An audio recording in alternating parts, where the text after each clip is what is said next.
Hey everyone, welcome back to our channel.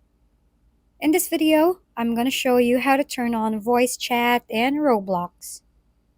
First, go open the Roblox app. Next, click the three dotted lines at the bottom. Scroll down until you see the settings. Next, you have to go to account settings. Scroll down and click the verify my age. After that, click the begin verifying.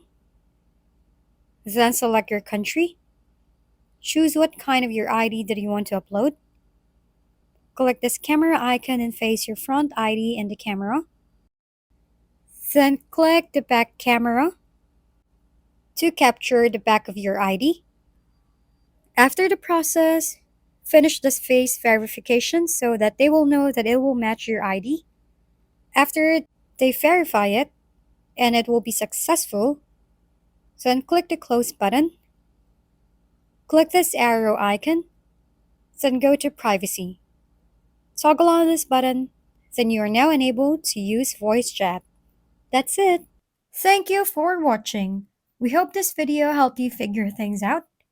If we've been helpful, kindly give us a thumbs up and don't forget to hit the subscribe and bell button for more contents. For any questions and suggestions, comment down below.